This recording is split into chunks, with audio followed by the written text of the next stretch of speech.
मध्य प्रदेश विधानसभा के मानसून सत्र में कांग्रेस ने किया हंगामा। सदन की कार्रवाई कल तक के लिए स्थगित। सदन में आदिवासी दिवस नहीं मनाने पर मुखर हुई कांग्रेस।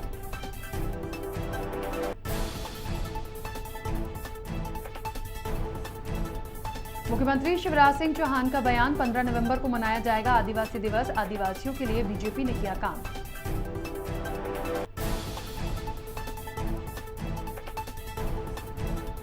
पूर्व मुख्यमंत्री कमलनाथ ने शिवराज सरकार को बताया आदिवासी विरोधी। कमलनाथ बोले, शिवराज सरकार ने आदिवासियों को किया अपमान।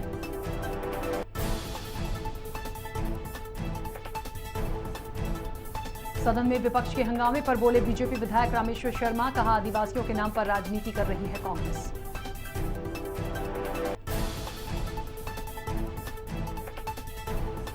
और पूर्व मंत्री जीतू पटवारी का दावा, प्रदेश में कोरोना से हुई 5 लाख लोगों की मौत। शिवराज सरकार ने मृतकों के परिजनों को नहीं दिया 1-1 लाख रुपए का मुआवजा।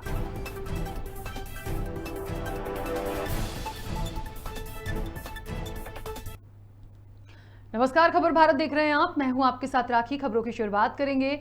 गृह मंत्री नरोत्तम मिश्रा ने मीडिया से चर्चा की। उन्होंने कहा कि कांग्रेस को संसदीय परंपराओं का पालन करना चाहिए। सदन नियमों और परंपराओं से चलता है। कांग्रेस ने सदन में गलत तरीके से हंगामा किया है। मिश्रा ने कहा कि कांग्रेस ने सदन की परंपराओं को तार-तार किया है। संसदीय इतिहास आपका लंबा है, तो क्या आपको संसदीय परंपराओं का पालन नहीं करना चाहिए? ऐसा तो है नहीं कि लंबा इतिहास है तो आपको कोई विशेषाधिकार या प्रिविलेज हो गया। आप श्रद्धांजलि पे भी राजनीति करो। जब अध्यक्ष जी ने व्यवस्था दे दी कि इसके बाद आप बोल लेना, श्रद्धांजलि के बाद क्या 2 मिनट बाद नहीं बोल सकते थे? 10 मिनट बाद नहीं बोल सकते थे? सदन आखिर नियम प्रक्रिया से चलता है, परंपराओं से चलता है। क्या ये परंपरा है कभी? क्या ये नियम है कभी या था कभी?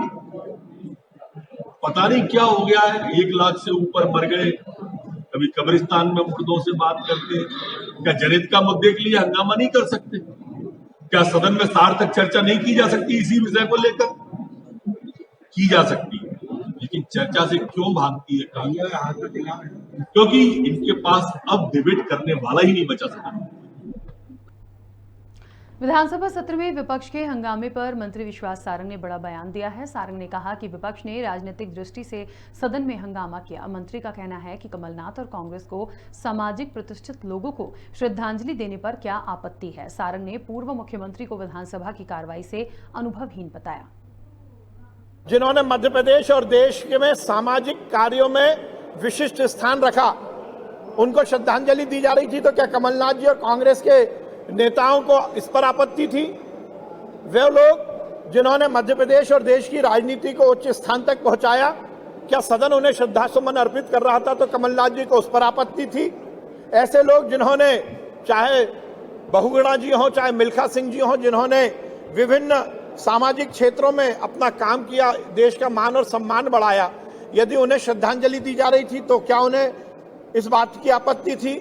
कलावती भूरिया और सोलंकी जी जैसे अनेक आदिवासी नेताओं को यदि श्रद्धांजलि दी जा रही थी तो कमलनाथ जी को इस पर आपत्ति थी?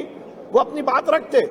ये लोकतंत्र का मंदिर है, यहाँ हर सदन के सदस्य को अपनी बात रखने का अधिकार है, परंतु परंपराएं हैं। मध्य प्रदेश के पूर्व गृह मंत्री और विधायक बाला बच्चन ने कहा कि बीजेपी सरकार आदिवासी विरोधी है। लगातार आदिवासियों पर अत्याचार बढ़ रहे हैं। उन्होंने कहा कि मैंने सदन में सवाल उठाया है कि कितने लोगों को सरकार ने अनुकंपा नियुक्ति दी है। मध्य प्रदेश की सरकार में मंत्री रहे, मध्य प्रदेश कांग्रेस कमेटी के अध्यक्ष रहे, अभी हमारे मध्य प्रदेश आदिवासी विकास परिषद के अध्यक्ष भी हैं। उन्होंने जो बात बोली, उनकी बात से मैं सहमत हूं। और आज हमारे नेता प्रतिपक्ष आदरणीय कमलनाथ जी ने जो मध्य प्रदेश के आदिवासियों के हितों की जो लड़ाई लड़ी है, हम उनका भी स्वागत करते हैं कमलनाथ जी का, और उनको हम धन्यवाद देते हैं। और ये बताना चाहता हूं कि पूरे विश्व में विश्व आदिवासी दिवस धूमधाम से मनाया जा रहा है। जब कमलनाथ जी मुख्यमंत्री थे तब आदिवासियों के लिए शासकीय अवकाश भी घोषित किया था, और उसके बाद शासकीय कार्यक्रम करने के लिए 1-1 लाख रुपए प्रत्येक ब्लॉक पर दिए भी गए थे। लेकिन आज शिवराज सिंह जी ने अपने इरादों को स्पष्ट कर दिया कि भाजपा और शिवराज सिंह जी की सरकार आदिवासी विरोधी है। जहां तक प्रश्नों के सवालों की जो बात है, मैं आप लोगों को बताना चाहता हूं, अभी शासकीय अवकाश घोषित करने की बात तो इनकी दूर है, लेकिन इन्होंने हमको आदिवासी मनाने के लिए अनुमति भी नहीं दी है। धारा 144 कर्फ्यू लागू कर दी है, और जगह जगह जो कार्यक्रम करने जा रहे हैं, उन लड़कों को और उन आदिवासियों को खदेड़ा जा रहा है। पूर्व केंद्रीय मंत्री कांतिलाल भूरिया ने आदिवासी क्षेत्रों में धारा 144 का विरोध किया है। भूरिया ने कहा कि बीजेपी सरकार आदिवासी विरोधी है। 9 अगस्त को आदिवासी दिवस था, लेकिन बीजेपी सरकार ने अवकाश को निरस्त कर लगा दिया। आपको बता दें कि आदिवासी क्षेत्रों में धारा 144 लगा दी, जिसका हम पुरजोर विरोध करते हैं। आदिवासी दिवस है और उस विश्व आदिवासी दिवस पूरे विश्व में मना रहे हैं लोग, और मध्य प्रदेश सरकार आदिवासियों का जो 9 अगस्त का दिन महत्वपूर्ण है वो उत्साह मनाते, मिलना जुलना सब होता है, पर इस मध्य प्रदेश सरकार ने, शिवराज सरकार ने वो 9 तारीख के आज उन्होंने बनाने से कैंसिल कर दिया और पूरे जिलों में 144 धारा लगा दी। ऐसा कौन सा वादा था कि अपना पूरे आदिकाल से मतलब लोग मनाते आ रहे हैं, पूरे विश्व मना रहे हैं, तो मध्य प्रदेश में ऐसा क्यों मतलब मुख्यमंत्री जी ने किया, शिवराज जी ने कि 144 धारा लगा दी और जो भी 5 से ज्यादा आदिवासी इकट्ठे उसको गिरफ्तार कर लो, ये सारी चीजें, तो उसका हमारे घोर आपत्ति है। इस बात को हमने विधानसभा में कहा, बाहर भी कहा, तो ये सरकार कुल मिलाकर आदिवासी विरोधी है। कमलनाथ जी ने राजधानी भोपाल में बढ़ती महंगाई और पेट्रोल डीजल के बढ़ते दामों को लेकर संतों ने सीएम हाउस का घेराव किया, लेकिन पुलिस ने संतों को बीच में ही रोक लिया। वहीं पूर्व राज्य मंत्री दर्जा प्राप्त स्वामी वैराग्यानंद मिर्ची बाबा और पुलिस के बीच जमकर बहस हुई, जिसके बाद मिर्ची बाबा अपने ही आवास पर धरने पर बैठकर भजन कीर्तन करने लगे।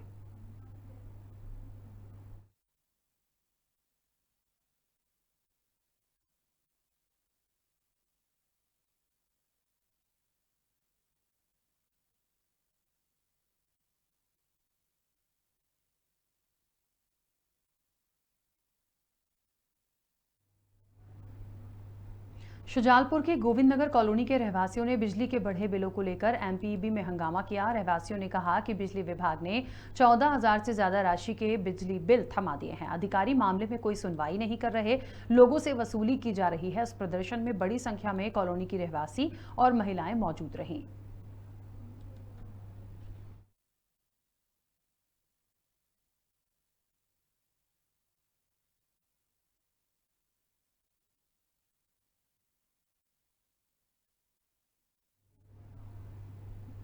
शिवराज सरकार गरीबों के उत्थान के लिए अनेकों योजनाएं चला रही है। गांव के विकास में करोड़ों रुपए खर्च किए जा रहे हैं, लेकिन हकीकत कुछ और ही है। मुदंडी के गांव नाहरपाड़ा और मकोड़िया में लोग मूलभूत सुविधाओं के लिए 50 सालों से तरस रहे हैं, जहां ना तो पीने का पानी है और ना ही सड़क की सुविधा, जिसकी शिकायत रहवासी कई बार सरपंच और सचिव से कर चुके हैं, लेकिन किसी का काम इस ओर कोई ध्यान नहीं है। वहीं ग्रामीणों का आरोप है कि सचिव ने 200 से 500 रुपए तक के लिए हैं, लेकिन हुआ कुछ नहीं।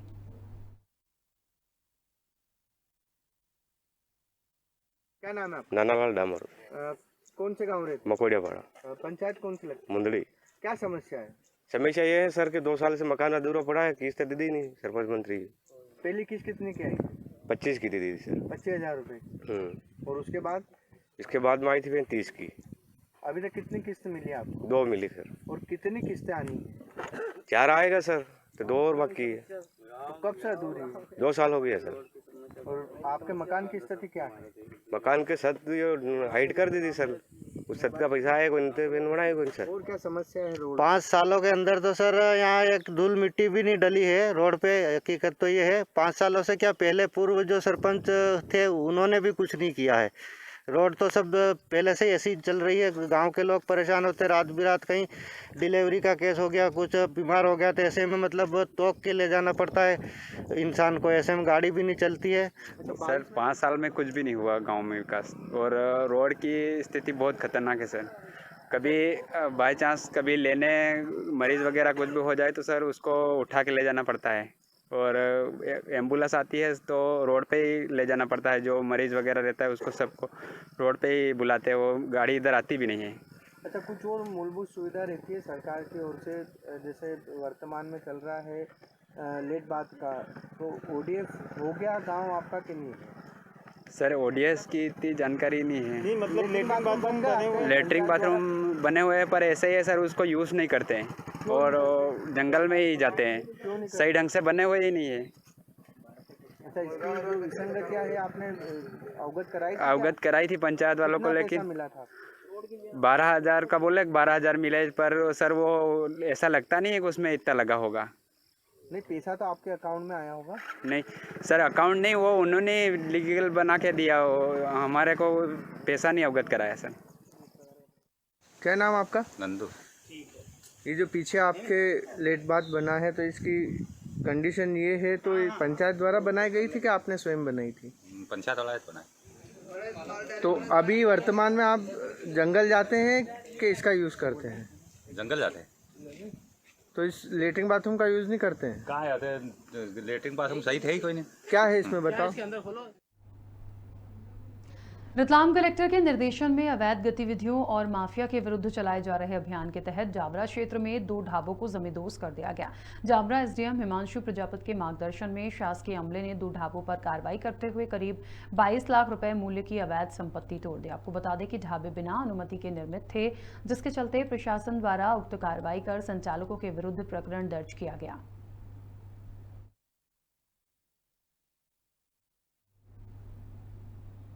मध्य प्रदेश विधानसभा का मानसून सत्र आज से शुरू हो गया है। कांग्रेस ने सड़क से लेकर सदन तक जमकर हंगामा किया। वहीं दिवंगतों को श्रद्धांजलि देने के बाद सदन की कार्रवाई स्थगित हो गई। सदन की शुरुआत होते ही कांग्रेस ने आदिवासियों के नाम पर जमकर नारेबाजी भी की। इसके बाद वॉकआउट कर दिया। कमलनाथ ने आदिवासी नेताओं के साथ प्रदर्शन किया और ढोल बजाया। कमलनाथ ने आरोप लगाया कि ये सरकार आदिवासी विरोधी है। आदिवासी दिवस पर कांग्रेस सरकारी छुट्टी की मांग कर रही थी। वहीं कांग्रेस के आरोपों पर सीएम शिवराज ने खुद ही जवाब दिया है। सीएम शिवराज ने कहा कि कांग्रेस ने संसदीय परंपरा का अपमान किया है। उन्होंने कहा कि कांग्रेस ने जनजाति नेताओं का भी अपमान किया है। पूर्व सीएम कमलनाथ ने कहा कि सरकार ने सदन में आदिवासी दिवस नहीं मनाया, जिसके बाद सीएम शिवराज सिंह चौहान ने 15 नवंबर को जनजाति गौरव दिवस मनाने का ऐलान कर दिया है। शिवराज सिंह चौहान ने कहा कि आदिवासियों के कल्याण के लिए हम कोई कसर नहीं छोड़ेंगे।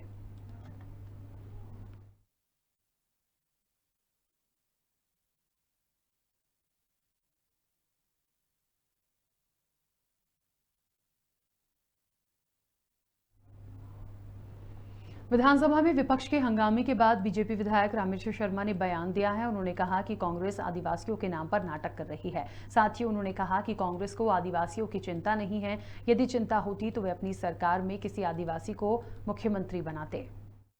भारतीय जनता पार्टी को कोई दिवस पर कोई आपत्ति नहीं है। हम ही हैं जो भगवान बिरसा मुंडा की प्रतिमा लगाकर उनकी आराधना करते हैं और कहते हैं कि आदिवासी के जनक हैं, भारत की स्वतंत्रता के अग्रदूत हैं। हम ही हैं जो मां सबरी का मंदिर बनाकर कहते हैं कि धन्य है मां सबरी उस युग में जहां राम का जन्म हुआ हो, जब राम ने कौशल्या के जूठा बेर खाया है कि नहीं, पर सबरी मां के बेर का उल्लेख होता है।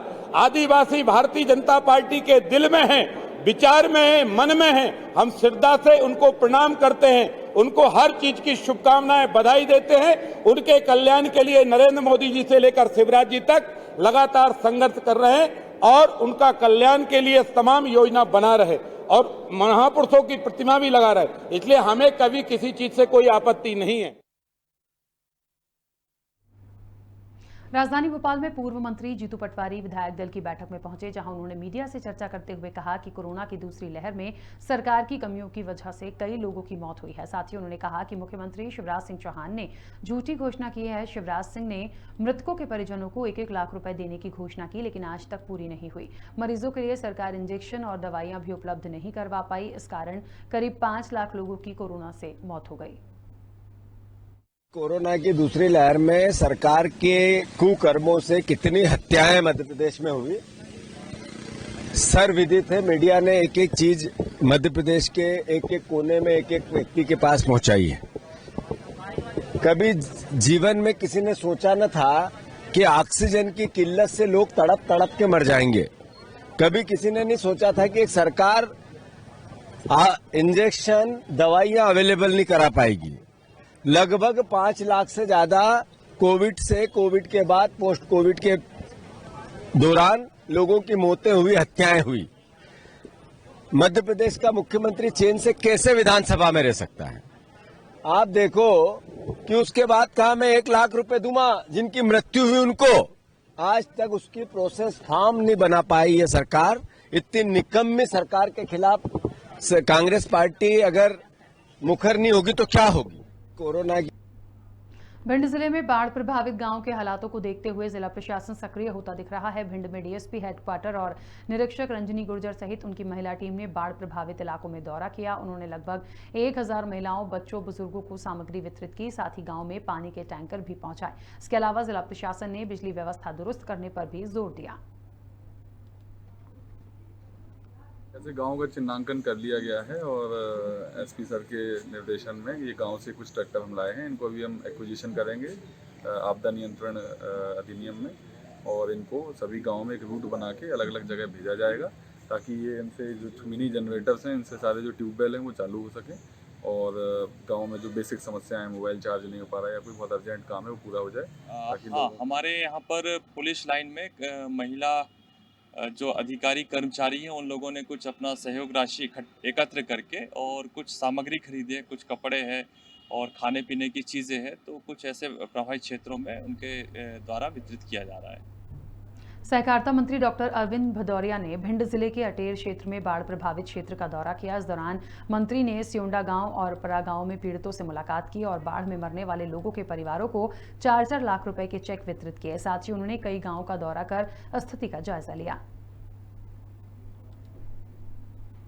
दतिया जिले के गांव हिनौतिया, जिसका 70% भाग बाढ़ के दौरान डूब क्षेत्र में था, निरीक्षण के दौरान जब कलेक्टर द्वारा एक बुजुर्ग के माध्यम से जानकारी ली गई तो कई महीनों से हो रही राशनखोरों की कालाबाजारी सामने आई।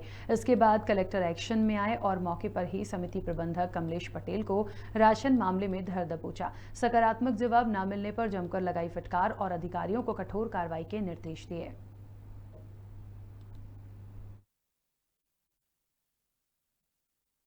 मैं कहां तेरे पीछे जो एक एग्जांपल जो है वो ऐसा करिए कि इसको उठा लेना है। आकाश जी सर। सर ठीक है, ताकि और जितने भी जो चलाने वाले दुकान, उचित मूल्य के दुकान चलाने वाले सबकी जो है वो रोआ कांप जाए। नहीं रही इनकी शकल सूरत, तुमको शर्म नहीं आती? सरकार इनके लिए भेजती है, मुफ्त का भेजती है।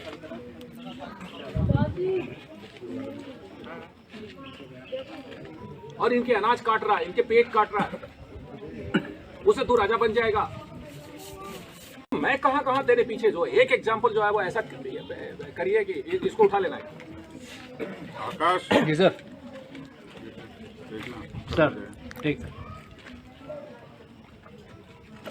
ताकि और जितने भी जो चलाने वाले दुकान, उचित मूल्य के दुकान चलाने वाले सबकी जो है वो रोआ कांप जाए। नहीं रही इनकी शकल सूरत, तुमको शर्म नहीं आती? सरकार इनके लिए भेजती है, मुफ्त का भेजती है।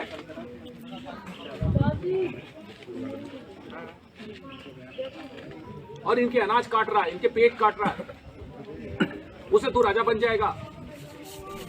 मैं कहां तेरे पीछे। केंद्रीय मंत्री ज्योतिरादित्य सिंधिया ने भी भितरवार के आधा दर्जन बाढ़ प्रभावित इलाकों का दौरा किया। वहीं उन्होंने बाढ़ पीड़ितों से मुलाकात की और हर संभव मदद का आश्वासन दिया। इसके बाद केंद्रीय मंत्री डबरा कम्युनिटी हॉल पहुंचे, जहां बाढ़ पीड़ितों से मुलाकात की। सिंधिया ने कहा कि सरकार पूरी तरह से उनकी मदद करेगी। कई सदियों बाद ये स्थिति उत्पन्न हुई और जैसे मैंने आप लोगों को पहले ही कहा कि खास करके हम लोगों के ग्वालियर चंबल संभाग का पश्चिम भाग, श्योपुर, शिवपुरी, गुना, सबसे ज़्यादा नुकसान यहाँ हुआ है। और फिर जो तालाब और बांध उफान पे आए हैं, उससे ग्वालियर ग्रामीण में, अशोकनगर ग्रामीण में, दतिया में, भिंड में, उससे वहाँ भी नुकसान हुआ। तो अब हमें सतर्क अभी भी रहना है, क्योंकि मैंने प्रशासन को कहा है कि मौसम की जानकारी 48 घंटे की हम लें, उसका अनुमान के साथ जो बांध का लेवल है उसका मैचिंग हम लोग करें और हम लोग अभी भी अलर्ट पर रहें। शुजालपुर में शहर में सड़कों का हाल बेहाल बना हुआ है। यहाँ के मुख्य मार्गों की सड़कें मौसम की पहली बारिश में ही गड्ढों में तब्दील हो गई, जिससे सड़कों पर लगातार दुर्घटनाएं घटित हो रही हैं। नगर पालिका परिषद को शहर की जनता पानी, बिजली सहित विभिन्न प्रकार का टैक्स देती है, लेकिन बावजूद इसके भी नगर पालिका परिषद जनता के लिए बिल्कुल भी संजीदा नहीं है।